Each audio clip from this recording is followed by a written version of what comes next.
Go through like this. What is this a map of? This is like just southern Central, Utah. southern Utah. Yeah, this is the exact area you guys are gonna go. So you're gonna go through Highway 9. Highway 9, and then you're gonna get onto 89. Mm-hmm. And you're gonna take 89 up to 12. Mm-hmm. And then you're gonna take 12 to Escalante. And then you're gonna stay there. And from Escalante, this is Kodachrome. You can visit Kodachrome. That's a really cool park. And you're gonna go up here. This is Capitol Reef. Mm-hmm. And all of these, like this. This is still Highway 12. Yeah, this is all 12 up to Capitol Reef. To Torrey is where Capitol Reef center town is. This road is amazing, but it's a dirt road, and you have to. Sometimes it's super passable. And see, so one of the things that is super cool to do is to come down here and then come up to Capitol Reef that way. Oh, wow. And this is the back road, like this is the whole water pocket full here that you can only see on that road. Super cool. But you have to check about the roads. So then you're gonna, one day, this drive from Escalante to Torrey is amazing, from Escalante to Torrey. And Torrey? I'm sorry. Torrey is the town right here. And the Cab Creek Falls is the hike I was telling you have to do. And that's right here.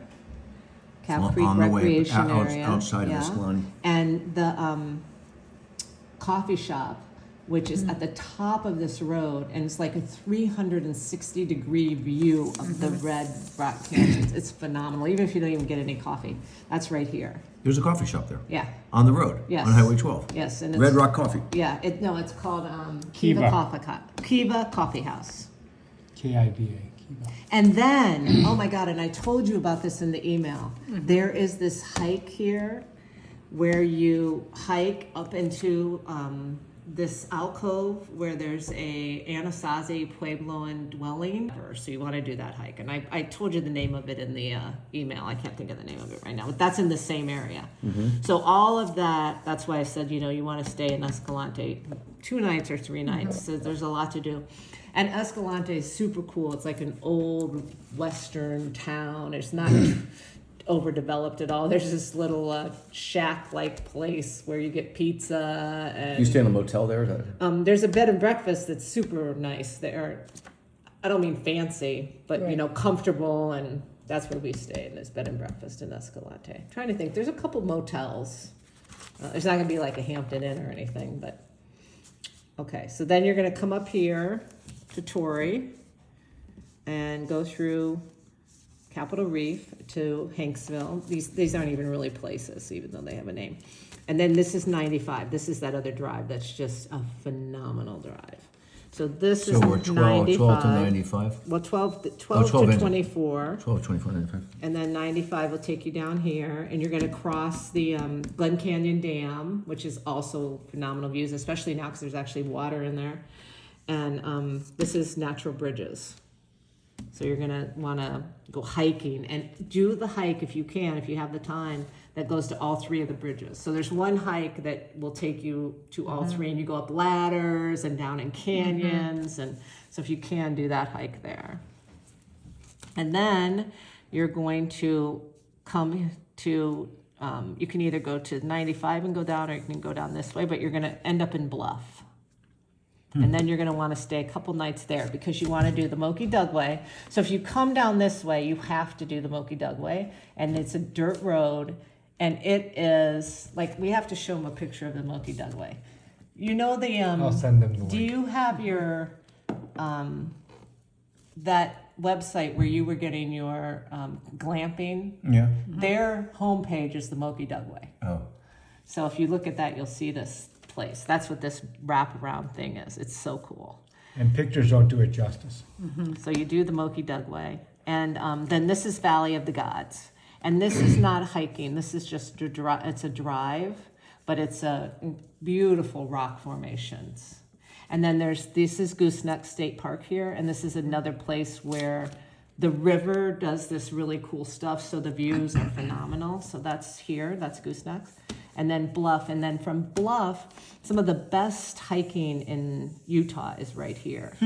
Comb Ridge is a really well-known hiking area. There's a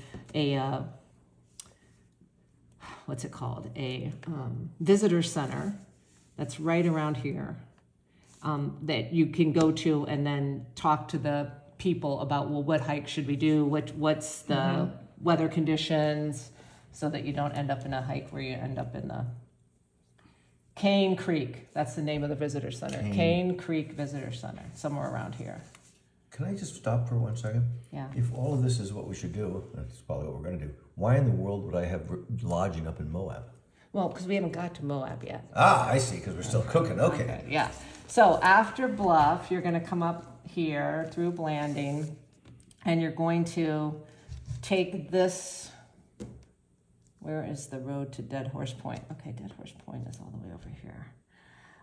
So you're going to come up here and go out on this rock thing and go all the way out to here. This is Canyonlands. Oh. And there's just phenomenal views out here. And once I find that hike, I'll show you one of these. I think the hike is actually going to be from this direction. But super not busy. So Canyonlands is super not busy. And then you're going to come up and here's Moab. And then here's Arches, which is So we go from Blanding, super busy. basically we go from Blanding up into here. Yeah, come back out, and then you're going to come up here. Now, this road is amazing, and I actually think your glamping thing is on this road, Yeah, on that's right. 128. Yeah. So this road is phenomenal. And then, of course, Arches is if you can go do the Delicate Arch as early as you can, bring headlamps. Oh, go really early. Yes. And get out there. Bring headlamps. Yes. I mean, even when we went like at 5:30 in the Right. morning, there's still a line of people. Yeah. But it'd be much better than going at 7:30 in the morning. So, and then the other hike is, what was the other hike, Vive, that you said? Gardens. Yeah. Devil's Garden. Devil's Gardens, yeah. Is the other hike you want to make sure you do in You Arches. do the round trip, it's about 9 miles. Oh, nice. So once you go to Arches, don't leave, Right. because you won't be able to get back in because Once you they. get inside the place. Yeah, Bring your yeah, lunch, just stay everything. there for the day. You know, go do the Delicate Arch, go have a picnic, Yeah. etc. Then what? Yes, well, this is Dead Horse Point. That's where you want to make sure you go for, again, the views from Dead Horse Point are phenomenal. And Canyonlands is where you want to hike if you don't want any crowds. Mary, if you were, as we will be the case, let's say we have 8 days or 9 days, and so far I've written down really staying in 4 places: St. George, Escalante, Bluff, and Moab. How many nights would you stay in each one? So I would do 1 in St. George. I would probably do 3 in Escalante, 2 in Bluff, and 3 in Moab. How How many many? days I'm is that? sorry. 9? What's the last thing? 3 in Moab, 2 in Bluff, and 3 in Escalante. And then where is Salt Lake from here? Salt Lake is going to be here. So it's But better you to take right, but it's better 70. to drive. because we've been fly heading out of north the whole time. Right. And 70 is like not 80 miles per hour. You'll be able to zip Good. over to Salt Lake pretty quickly.